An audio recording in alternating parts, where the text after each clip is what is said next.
Sumérgete en un viaje a través del tiempo y el espacio, donde desentrañamos los enigmas que la historia ha dejado atrás, desde misteriosos eventos y lugares olvidados hasta personajes envueltos en leyendas y secretos prohibidos. Acompaña a Eloy López en Los Misterios de la Historia, donde cada episodio revela un nuevo fragmento del enigma universal.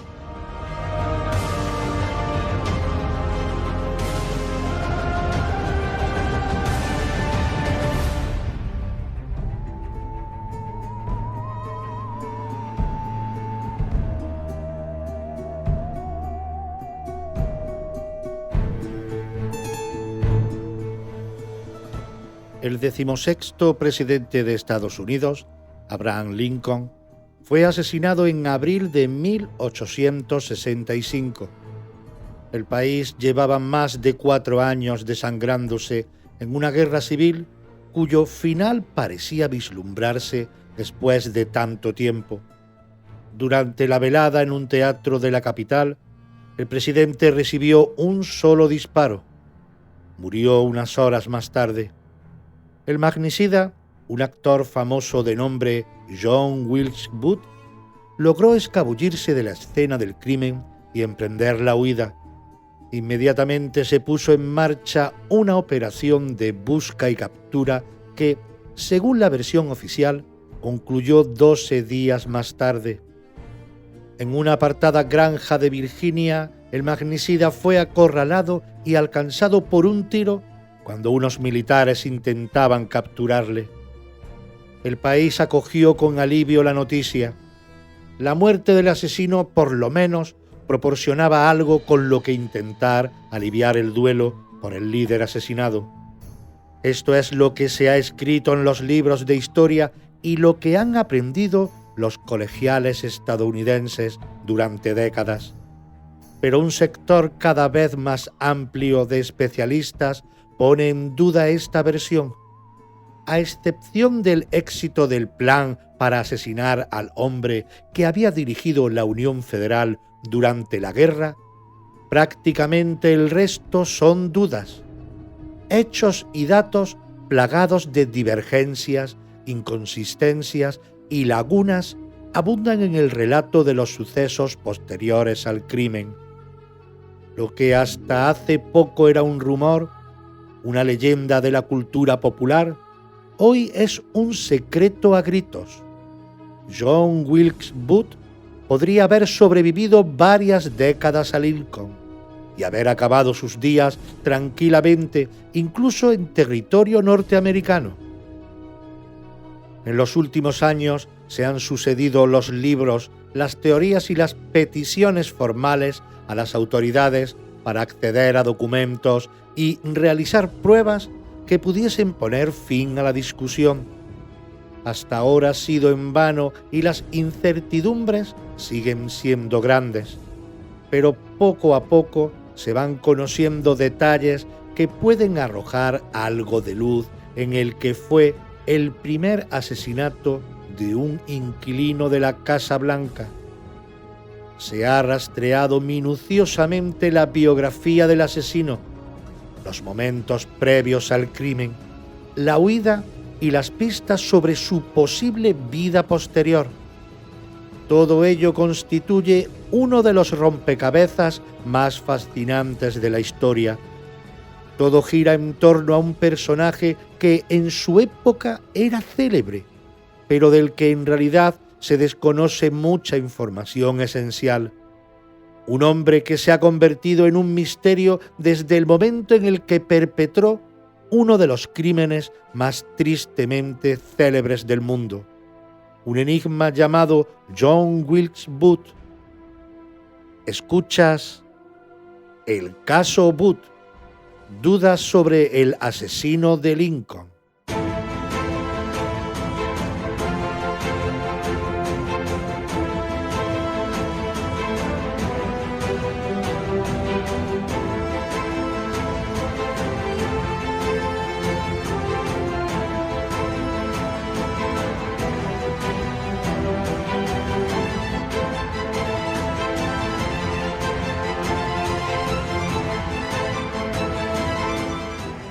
El 14 de abril de 1865, Viernes Santo, el Teatro Ford de Washington, D.C.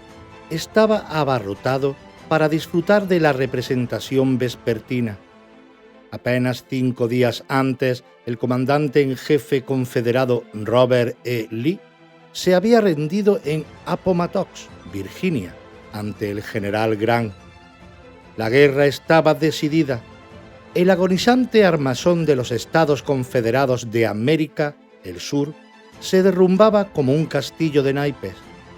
Por fin la capital del país podía tomarse un respiro y comenzar a soñar con un futuro en paz que parecía que se podía acariciar con los dedos.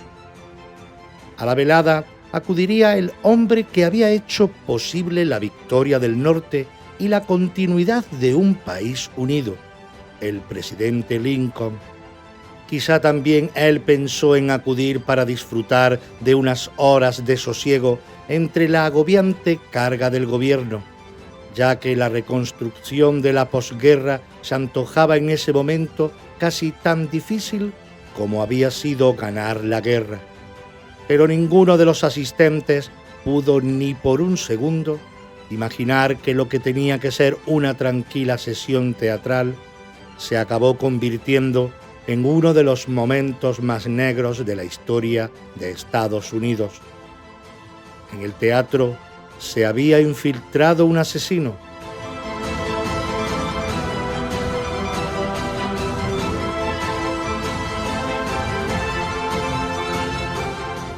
Creerse un héroe. Muchos simpatizantes de la causa sudista no compartían el cálido clima de optimismo que se vivía en Washington. Pensaban que no todo estaba perdido, que un golpe de fortuna podía cambiar de manera radical la correlación de fuerzas y que así el sur podría renacer milagrosamente de sus cenizas. John Wilkes Booth era uno de esos hombres. Había nacido en una familia de gran tradición teatral, de la que había aprendido el amor por los versos y la escena. Junto a su temperamento vivo y apasionado, esta fue sin duda una de sus principales bazas para hacerse rápidamente un nombre sobre las tablas cuando todavía era muy joven. En 1865 era uno de los actores más reputados del país, pero su carácter romántico le llevó a abrazar la causa confederada, ese viejo mundo de caballeros, haciendas algodoneras y honor que estaba siendo barrido por la modernidad y que acabó sucumbiendo en la guerra civil. Booth no estaba dispuesto a darse por vencido.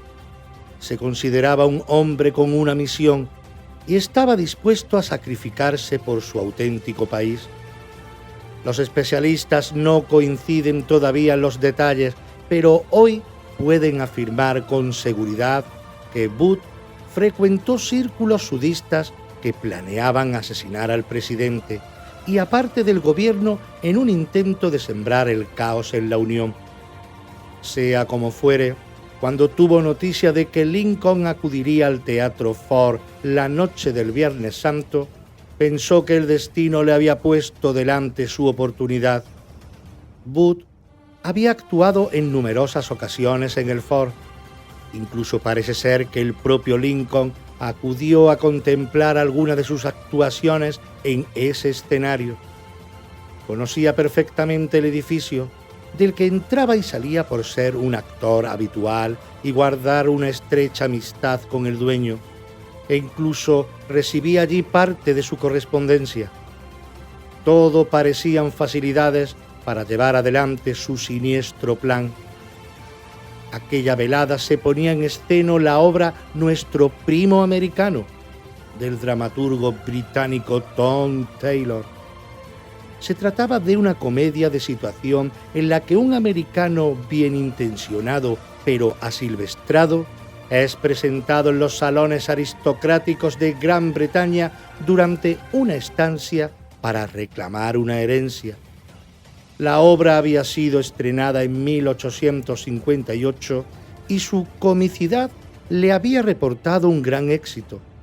Llevaba reponiéndose durante años y parecía ideal para distraer un poco a las agotadas gentes de una ciudad en guerra.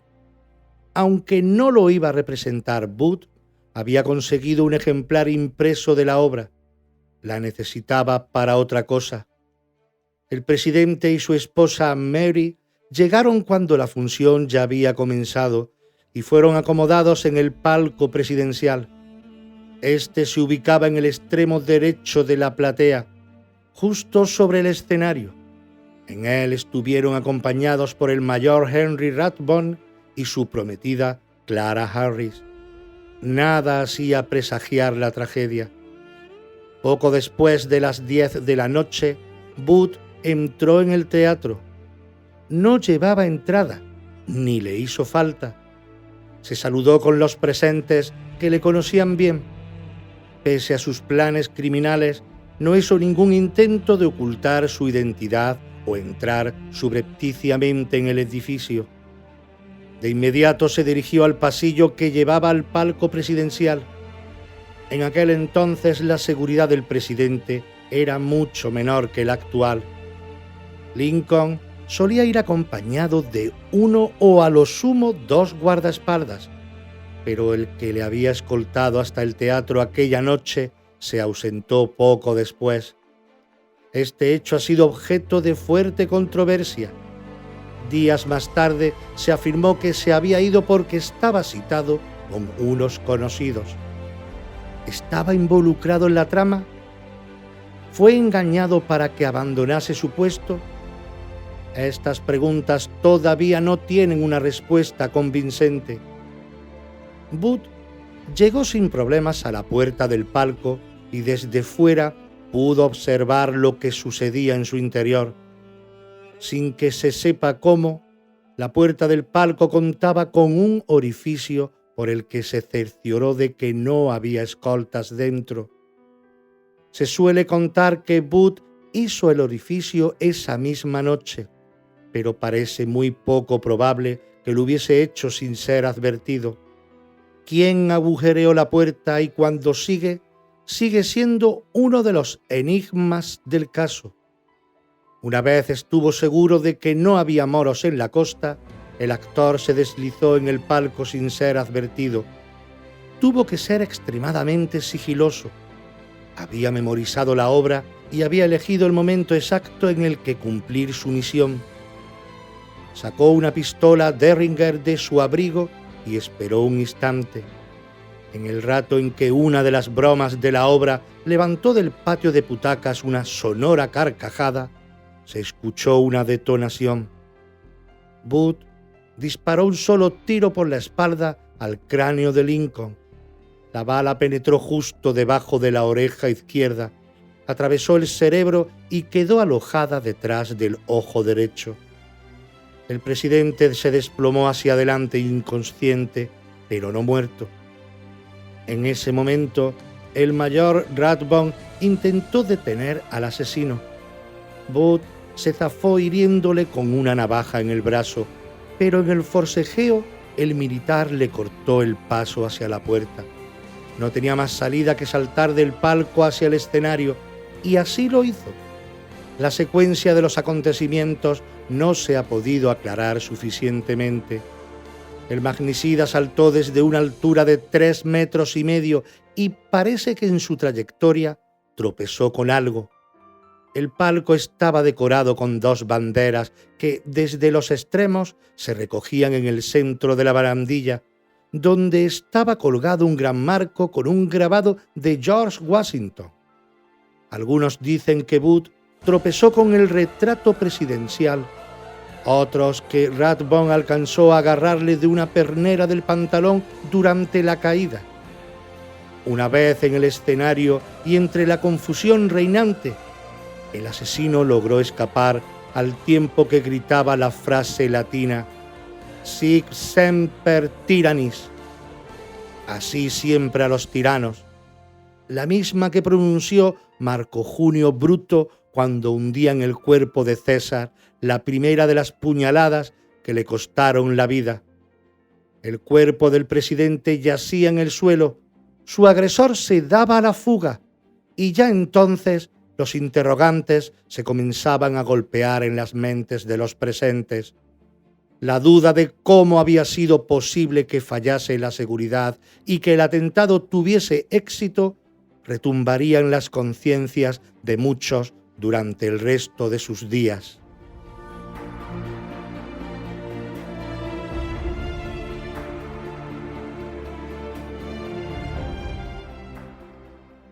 Siempre hacia el sur. A partir de entonces, comenzó una de las huidas y persecuciones más famosas de la historia. Booth logró salir del teatro por una puerta lateral cercana al escenario, donde había apostado un caballo para escapar. En este punto se presenta una nueva incógnita en la sucesión de los hechos. El caso es que en algún momento el fugitivo se rompió una pierna. Algunos afirman que debió de ser al saltar desde el palco en el teatro.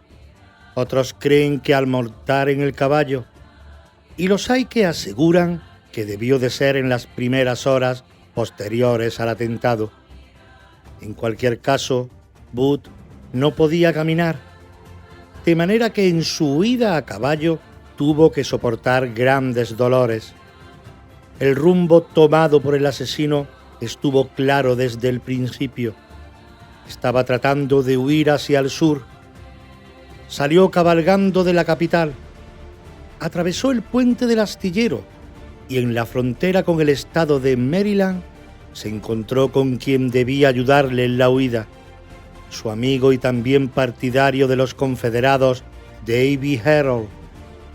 Continuaron su ruta durante 2 horas, en las que recorrieron 22 kilómetros hasta llegar a uno de los más conocidos cenáculos sudistas del estado, la taberna Surratt. Era medianoche y allí Herold desmontó y consiguió armas, municiones y víveres. Todo pasó muy rápido y, aunque Booth no bajó del caballo, parece que entabló conversación con los presentes e incluso alardeó de haber disparado a Lincoln unas horas antes. Los 2 fugitivos reemprendieron raudamente la huida. Sin embargo, los dolores de Booth les hacían avanzar cada vez con más dificultad. Tardaron 4 horas en cubrir otros 22 kilómetros y poco a poco comprendieron que necesitarían ayuda para poder continuar. En las cercanías de Waldorf, Maryland, pararon en la casa del doctor Samuel Moot. Dada la gravedad de la situación, Booth y Herold ocultaron sus identidades. El médico atendió al lesionado proporcionándole una cura de urgencia y los 2 fugitivos pasaron allí la noche. Mientras los acontecimientos en Washington se iban amoldando a la realidad cada vez más evidente de que la vida del presidente no podía durar mucho tiempo. Tras un primer examen en el palco, el herido fue sacado del edificio en busca de un acomodo donde los médicos pudiesen hacer mejor su trabajo. Una vez en la calle, ante las dudas de los portadores, un hombre les hizo señas desde una casa cercana, indicándoles que allí podían encontrar el lugar que buscaban. Se trataba de Henry Sadford, el único de los huéspedes de la pensión Petersen, que estaba en la casa y que no dudó en tomar la iniciativa tras haber recibido noticia de lo sucedido y ante la ausencia de los propietarios. El presidente fue llevado a una habitación vacía mientras en el exterior comenzaba a remolinarse el público a la espera de noticias. La primera dama acudió inmediatamente escoltada por el mayor Rathbone y sus amigas Elizabeth Dixon y Clara Harris. Estuvo en la pensión Petersen toda la noche, durante la que fueron compareciendo miembros del gobierno, militares y médicos. Se dieron órdenes de dispersar a la multitud para conseguir la mayor tranquilidad posible. Los doctores solo pudieron retirar los coágulos de sangre que se formaban en la herida para evitar la presión sobre el cerebro y de esa forma intentar conservar la respiración del paciente. Pero las hemorragias interna y externa continuaron toda la noche y a las 7:22 del sábado 15 de abril falleció. Para entonces, la prioridad de muchos de los miembros del gobierno era capturar al asesino, costase lo que costase. Se puso a su cabeza el precio de $100,000. Mientras se ponía en marcha la operación de búsqueda y captura, Booth amanecía en casa del Dr. Mudd. Se afeitó el bigote y, según algunos testimonios, pudo haberse teñido el pelo para esconder su identidad. Junto a Harold, reanudó la huida que durante 10 días avanzó de forma errática por el sur de Maryland en un intento de llegar a Virginia sin ser descubiertos. Quizá para entonces el asesino del presidente comenzaba a darse cuenta de que su acto no había sido recibido como una muestra de heroísmo patriótico y que sus consecuencias podían ser mucho peores de lo que había pensado. Por fin, el 24 de abril, lograron esconderse en una granja cercana a Port Royal, Virginia, propiedad de Richard Garrett. Permanecieron en el secadero de tabaco de la explotación. Algunas versiones afirman que con el apoyo de 3 soldados confederados, hasta la mañana del 26 de abril, en torno a las 2 de la madrugada de este día, según la versión oficial, en el secadero solo estaban Booth y Harold. El edificio era una especie de granero grande, construido con listones de madera separados para dejar que el aire penetrase y evitar la humedad que arruinaría las hojas de tabaco. En medio de la oscuridad, un destacamento de soldados de la Unión se acercó al edificio. Eran miembros del 16º Regimiento de Caballería de Nueva York, al mando del teniente Edward Doherty. Los 2 fugitivos, pese a la oscuridad, se percataron de que estaban siendo rodeados. Harold se puso muy nervioso y propuso a Booth que se rindiesen. El actor, lejos de seguir su propuesta, le echó del cobertizo al grito de «¡Este hombre quiere rendirse!». Harold fue inmediatamente apresado y Doherty conminó a Booth que hiciese lo mismo. Entretanto, uno de los soldados prendió fuego al secadero por la parte trasera. En medio de la confusión, otro miembro de la unidad militar, Boston Corbett, disparó al asesino, hiriéndole gravemente en el cuello. Enseguida se abrieron las puertas del edificio y Booth fue sacado momentos antes de que exhalase su última respiración. Así terminaba la vida del hombre que se había convertido en el primer asesino de un presidente de Estados Unidos. O eso es al menos lo que se quiso que creyese la opinión pública en una de las épocas más críticas de la joven República Americana.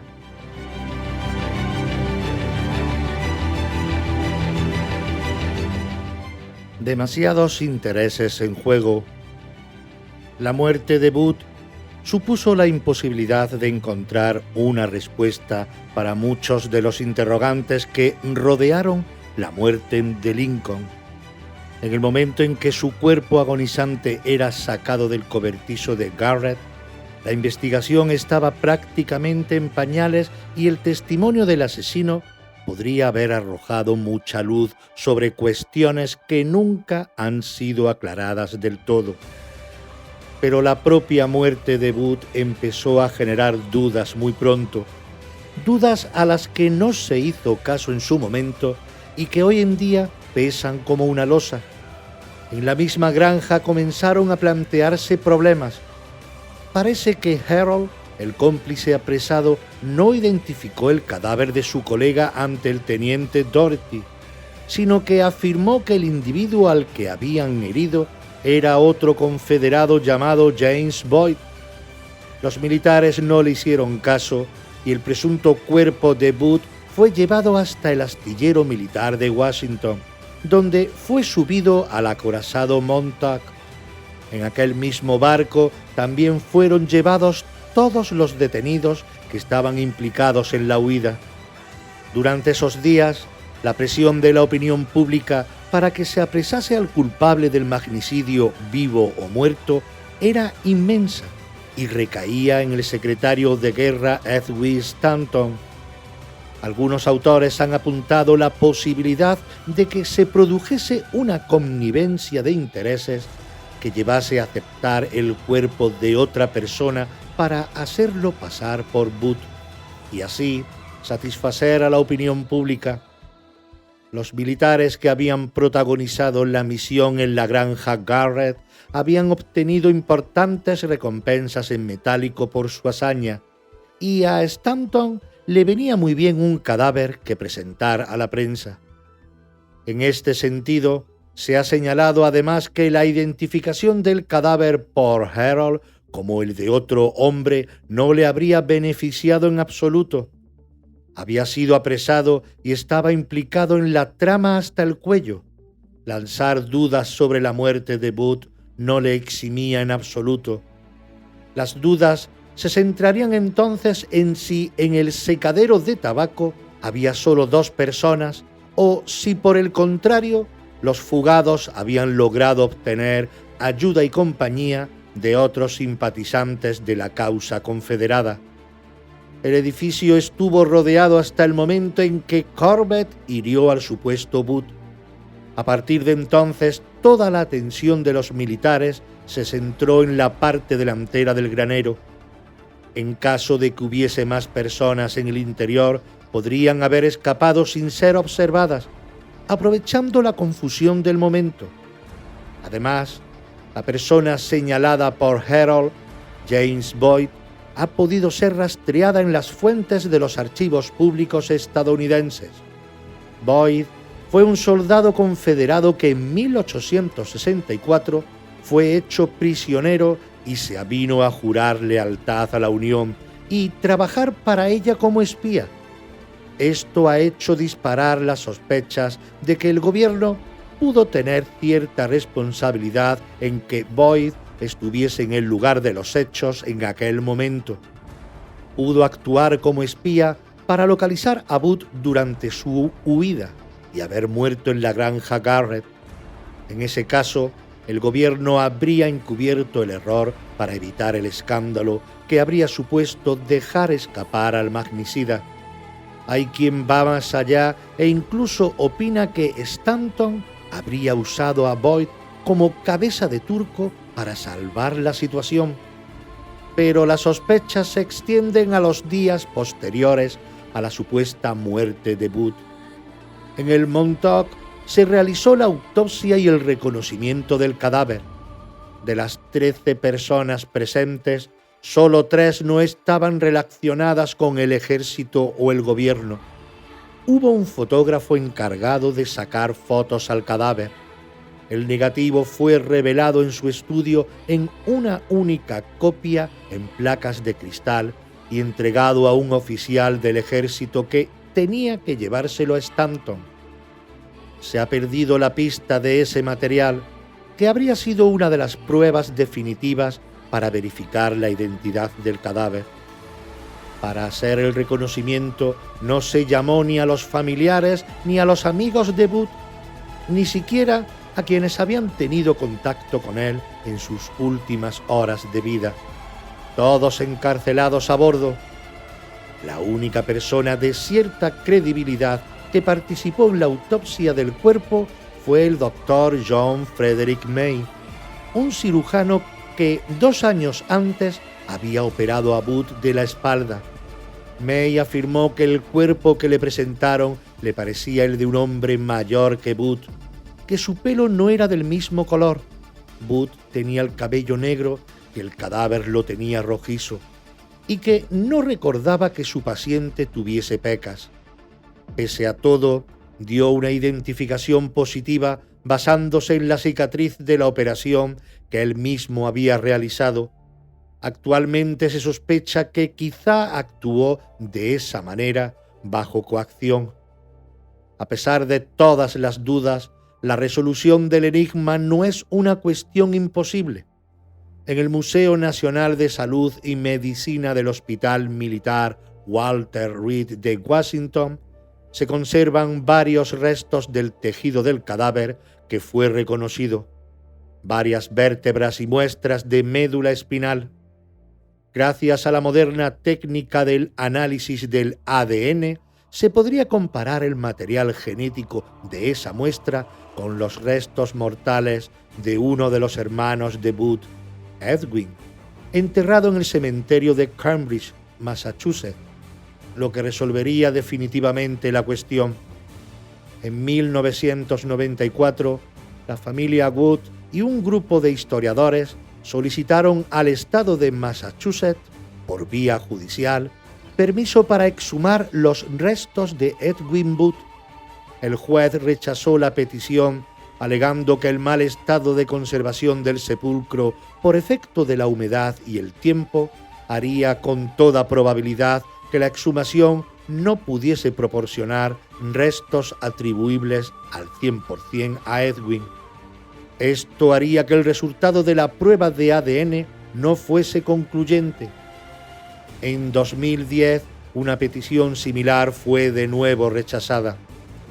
A partir de aquí, las teorías sobre la vida que podría haber llevado Booth tras escapar de la granja Garrett se han sucedido.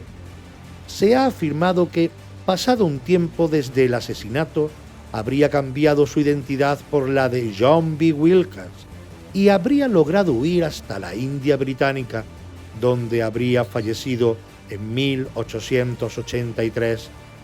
Otros afirman que nunca habría dejado Estados Unidos y que bajo la identidad de John St. Helen habría vivido en los estados de su amado sur hasta su muerte a comienzos del siglo XX.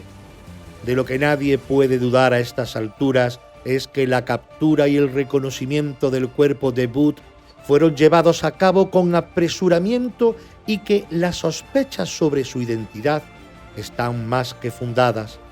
No está claro qué es lo que pudo pasar entonces y tampoco están claros los motivos que hacen que hoy en día no se puedan realizar las pruebas que zanjarían definitivamente la cuestión. A comienzos del siglo XXI, esta sigue siendo una historia que conmueve el corazón y la política norteamericanas y quizá, por eso, no se ha avanzado lo suficiente hacia su completo esclarecimiento. Puede que algún día sepamos con certeza qué fue lo que realmente pasó.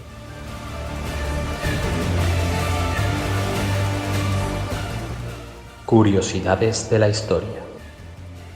¿Cómo convenció Colón a los reyes católicos para que pagaran su viaje? En 1492, España resonaba con el eco de la victoria tras la conclusión de la Guerra de Granada, un triunfo que sellaba la reconquista y marcaba el ascenso de los reyes católicos Isabel y Fernando como emblemas de la autoridad imperial cristiana. En este clima de exultación nacional y aspiraciones imperiales, un audaz navegante genovés, Cristóbal Colón, se presentaba ante la corte real con una propuesta tan atrevida como revolucionaria: alcanzar las Indias navegando hacia el oeste.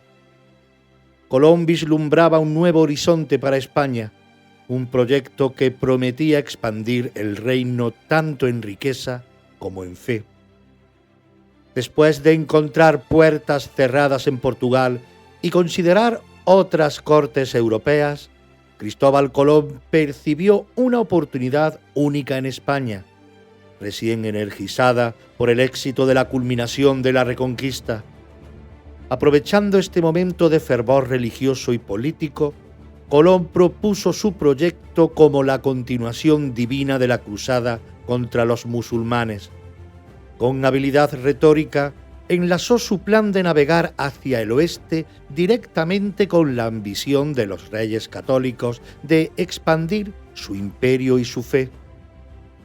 Colón argumentó que las riquezas del Oriente podrían financiar una nueva cruzada para liberar Jerusalén, un objetivo anhelado desde hacía mucho tiempo por la cristiandad europea. Presentó su viaje no solo como una empresa comercial, sino como una misión divina, alineada con los recientes triunfos militares y espirituales de la corona. Este enfoque resonó profundamente con Isabel y Fernando, quienes veían en la expansión de su reino una manifestación de su mandato celestial. Al proponer que los beneficios obtenidos se destinaran a la reconquista de tierras sagradas, Colón apeló a su codicia por nuevas rutas comerciales y tocó una fibra profundamente espiritual y política. La conquista de Granada en enero de 1492 no fue solo una victoria militar para los reyes católicos, simbolizó el cierre triunfal de la Reconquista y reforzó su sentido de destino divino. Fernando e Isabel, percibidos como los ungidos por Dios para liderar la expansión de la cristiandad, se encontraron en un punto culminante de fervor religioso y poder político. Cristóbal Colón, astuto en su percepción de este clima espiritual elevado, presentó su plan como un acto de fe que podría culminar en un logro religioso, ofreciendo a los reyes la posibilidad de ser recordados como los soberanos que extendieron la fe cristiana hasta los confines del mundo. Durante las intensas negociaciones que culminaron en las capitulaciones de Santa Fe, Cristóbal Colón detalló promesas tentadoras a los reyes católicos. Afirmó que traería oro y especias de Asia, abriendo lucrativos canales de comercio y enriqueciendo considerablemente las arcas reales. Como reconocimiento a su liderazgo en esta empresa, se negociaron términos favorables para Colón. En las capitulaciones firmadas el 17 de abril de 1492, se le otorgaron títulos nobiliarios y poderes administrativos extensos. Fue nombrado almirante del mar Océano, virrey y gobernador general de todas las tierras que descubriera. Estos títulos le aseguraban una parte significativa de cualquier riqueza obtenida y le conferían autoridad casi regia sobre las nuevas tierras, garantizando su legado y su influencia en los territorios encontrados. Con el fervor religioso en su apogeo y las promesas de riquezas inmensurables resonando en sus oídos, los reyes católicos finalmente otorgaron su aprobación a la propuesta de Cristóbal Colón. Este momento decisivo, cargado de emoción y riesgo, marcó un giro en la historia. Con la firma de las capitulaciones de Santa Fe, Isabel y Fernando no solo buscaban expandir su imperio terrenal y las rutas comerciales, sino también difundir el cristianismo más allá de las fronteras conocidas. La aventura que se avecinaba prometía ser una empresa colosal, con la esperanza y la incertidumbre navegando juntas hacia lo desconocido. La habilidad de Cristóbal Colón para negociar con los reyes católicos en un momento crítico de fervor religioso y ambición imperial cambió su destino y de paso alteró el curso de la historia mundial. Su viaje de 1492 condujo al descubrimiento de un nuevo mundo. Este evento no solo expandió los horizontes geográficos, sino que también reconfiguró el mapa político y cultural global, iniciando una era de exploración y colonización que resonaría a través de los siglos, moldeando las sociedades modernas de maneras que aún hoy seguimos descubriendo.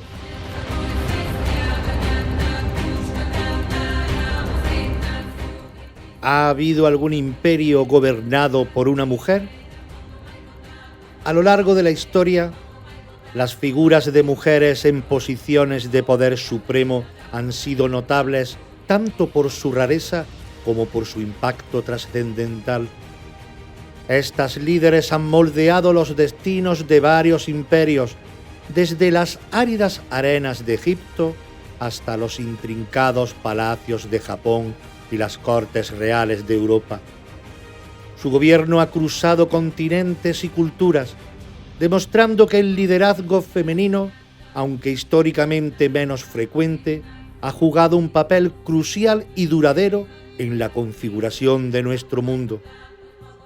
Vamos a explorar las vidas y legados de algunas de estas poderosas mujeres, cuyas historias ofrecen una perspectiva enriquecedora sobre la gobernanza y el poder. Hatshepsut y Cleopatra son dos de las figuras femeninas más emblemáticas del antiguo Egipto, cada una dejando una marca indeleble en su tiempo. Hatshepsut, la quinta faraona de la dinastía 18, desafió las normas de género al declararse reina faraón, un título reservado casi exclusivamente a los hombres.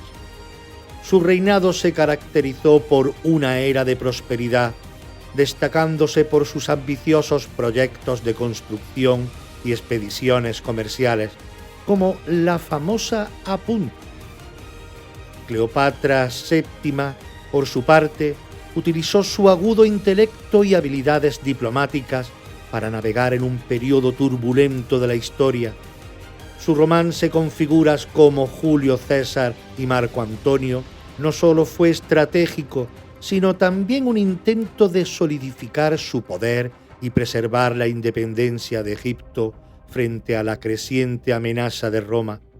Ambas reinas superaron los desafíos impuestos por su género y redefinieron el liderazgo en un mundo dominado por hombres. Zenobia, emperatriz de Palmira, destacó en el siglo III por su extraordinario liderazgo y audacia, desafiando el poderoso imperio romano. Tras la muerte de su esposo Odenato, Zenobia se convirtió en regente de su joven hijo, pero rápidamente se estableció como la gobernante de facto de Palmira. Su reinado estuvo marcado por una expansión significativa, extendiendo su dominio desde el Éufrates hasta Egipto. Con habilidades tanto en la diplomacia como en la guerra, Zenobia consolidó su poder e incluso se proclamó reina de Egipto. Llegó a su punto máximo cuando desafió la autoridad de Roma, intentando establecer Palmira como un centro de poder independiente. Aunque finalmente fue derrotada por el emperador Aureliano y llevada a Roma, la historia recuerda a Zenobia como una de las líderes revolucionarias más poderosas de la antigüedad, cuyo legado como mujer líder en un mundo de hombres perdura en el tiempo. En el Japón antiguo, las emperatrices Kōjōku, también conocida como Saimei, y Suiko se destacaron por sus influyentes reinados que modelaron significativamente la política y la cultura de su tiempo. La emperatriz Suiko, la primera mujer en ascender al trono del Crisantemo en 593, fue una pionera en la adopción y promoción del budismo, una decisión que tuvo un impacto duradero en la cultura japonesa. Bajo su mandato, Japón también estableció su primer sistema constitucional, conocido como la Constitución de los 17 artículos, sentando las bases para la gobernanza japonesa futura. Por otro lado, Kōjōku, que reinó 2 veces, en 642 y 655, desempeñó un papel crucial durante periodos de inestabilidad y transición. Su decisión de abdicar después de un golpe de Estado y luego retomar el trono demuestra su aguda conciencia política y su dedicación al bienestar de su país, estas emperatrices no solo consolidaron el poder interno, sino que también influenciaron la formación del Japón feudal y su posición en Asia. Teodora, Catalina I y Catalina la Grande son figuras clave en la historia de los imperios bizantino y ruso, cada una marcando su tiempo con astucia política y reformas significativas. Teodora, esposa del emperador bizantino Justiniano, ejerció una influencia profunda en las políticas de su marido y en las reformas legales que mejoraron los derechos de las mujeres en Bizancio.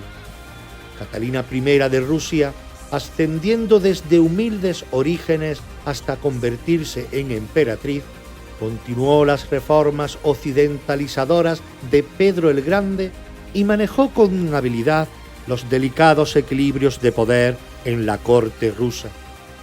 Catalina la Grande, posiblemente la más célebre de las tres, expandió considerablemente el territorio ruso y promovió la modernización y la occidentalización, fomentando las artes y la ciencia y dejando un legado duradero que cimentó a Rusia como una de las grandes potencias de Europa. Cada una, a su manera, navegó y modeló los complejos entornos políticos y sociales de sus tiempos, dejando huellas imborrables en la historia. La reina Victoria ascendió al trono británico en 1836 a la joven edad de 18 años y se convirtió no solo en un símbolo de la era victoriana, sino también en una influencia decisiva en las políticas y la cultura de su tiempo. Su reinado de 63 años, el más largo hasta esa fecha, fue testigo de una expansión sin precedentes del Imperio británico y de profundas transformaciones sociales, económicas y tecnológicas. Victoria promovió la moral y las costumbres que ahora caracterizan la época, apoyando las artes, la educación y la ciencia, y ejerciendo una influencia considerable en la política, aunque siendo dentro del marco de una monarquía constitucional. A través de sus 9 hijos y múltiples matrimonios arreglados, Victoria también tejó una red de alianzas que unió a las principales dinastías de Europa, ganándose el apodo de la abuela de Europa y moldeando el panorama político europeo durante generaciones. Las historias de estas gobernantas reflejan victorias singulares y desafíos comunes en un mundo predominantemente masculino. Desde Hatshepsut hasta la reina Victoria, estas mujeres no solo navegaron por complicados paisajes políticos y sociales, sino que también alteraron el curso de la historia, dejando legados que trascienden sus propias vidas. Su influencia pide una reconsideración de cómo se valora y recuerda el liderazgo femenino en los libros de historia. Reconocer y celebrar estas figuras poderosas es crucial para entender completamente nuestro pasado y para inspirar futuras generaciones a buscar equidad y reconocimiento en todos los ámbitos de la vida.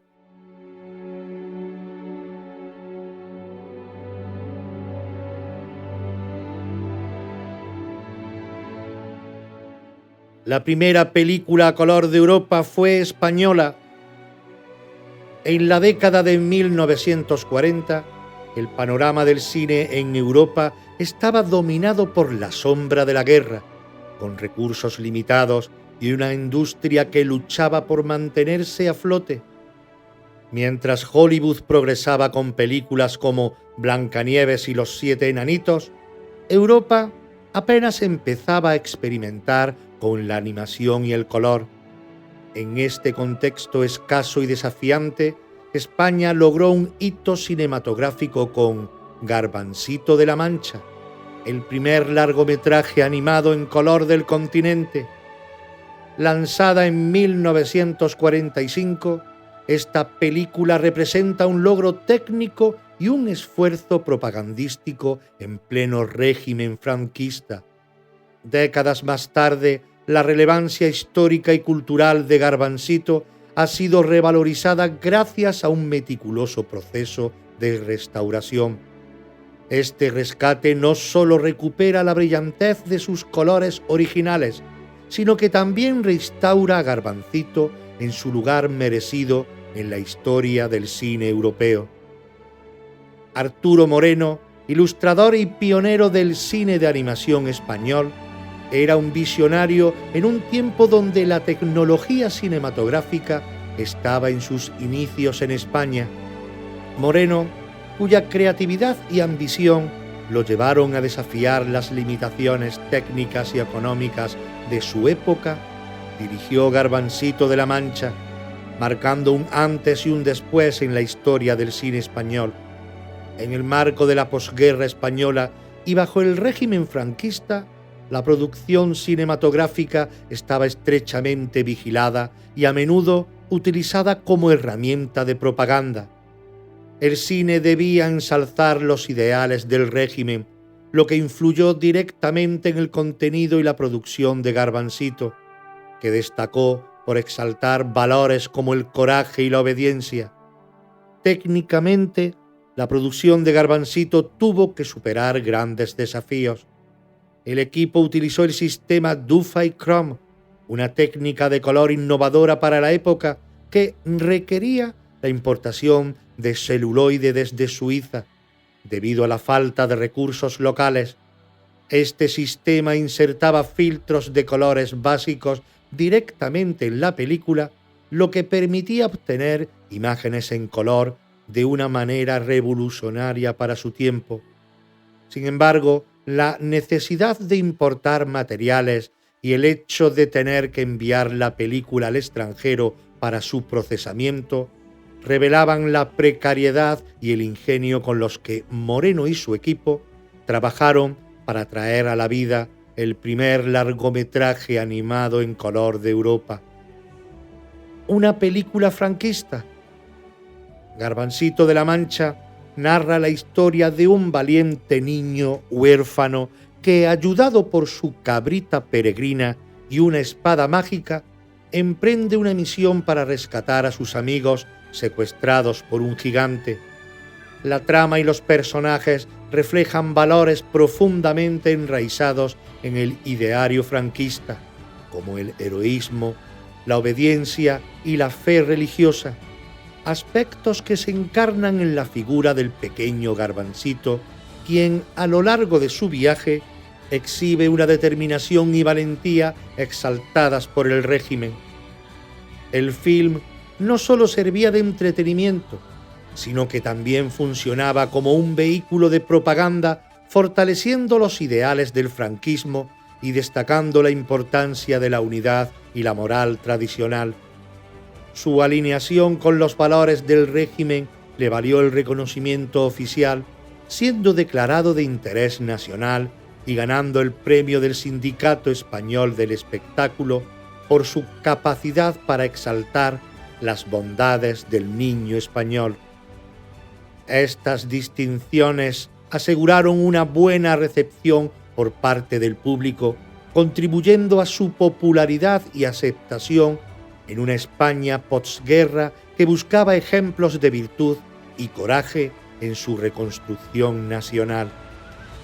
La historia de Garbansito de la Mancha tomó un giro inesperado cuando el coleccionista estadounidense David Bull descubrió unos rollos deteriorados del film en una tienda de antigüedades en Nueva York.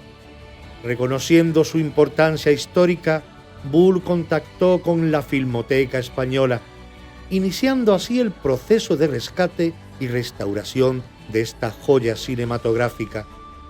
La Filmoteca Española, con colaboración de Cineric, un centro de preservación en Nueva York, emprendió una meticulosa restauración. Utilizando tecnología de digitalización 4K, el equipo se esforzó por recuperar la calidad original de la imagen y del color que había caracterizado a Garbansito en su estreno.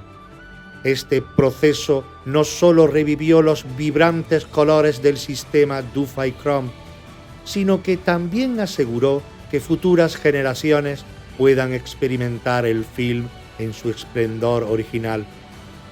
La restauración de Garbancito de la Mancha es un testimonio del valor de preservar el patrimonio cinematográfico. No solo rescata un hito del cine de animación europeo, sino que también preserva un importante documento cultural de una era específica. Garbancito de la Mancha representa un logro técnico sobresaliente en la historia del cine europeo, un testimonio vibrante del espíritu cultural de una época. Como el primer largometraje animado en color de Europa, esta obra pionera marcó un hito en el desarrollo de la animación, estableciendo un precedente para futuros cineastas en un continente devastado por la guerra. Más allá de su valor técnico, el film encapsula las corrientes ideológicas y sociales de su tiempo, ofreciendo una ventana única a la historia cultural de España bajo el franquismo. La reciente restauración de Garbancito resalta la necesidad crítica de valorar y preservar estas joyas cinematográficas olvidadas, no solo por su belleza artística o innovación técnica, sino también por su capacidad para enseñarnos sobre el pasado. Este esfuerzo subraya la importancia de continuar explorando y estudiando el cine antiguo, asegurando que tesoros como Garbancito sigan iluminando y enriqueciendo futuras generaciones.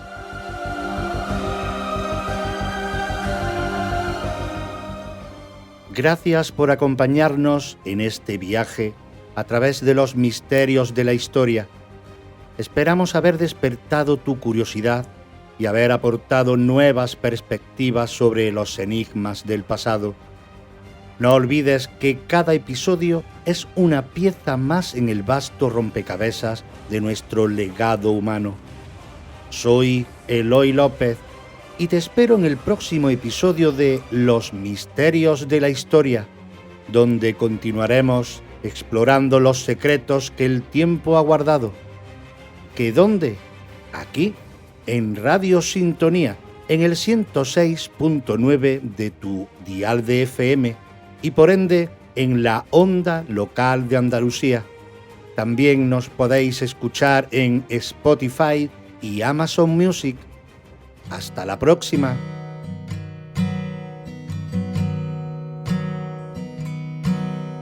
Something in the way she moves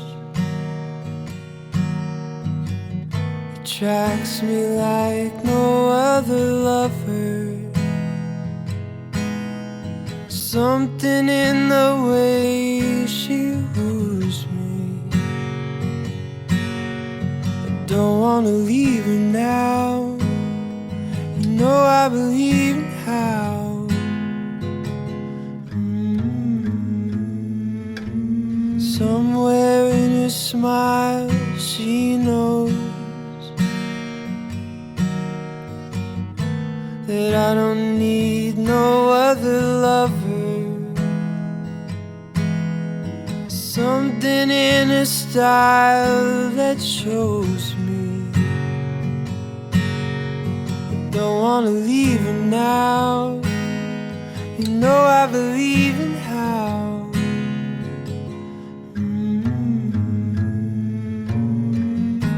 You're asking me will my love grow? I don't know, I don't know. You stick around and it may show. I don't know, I don't know. Something in the way she knows. And all I have to do is think of her. Something in the things she shows me I don't wanna leave her now. You know I believe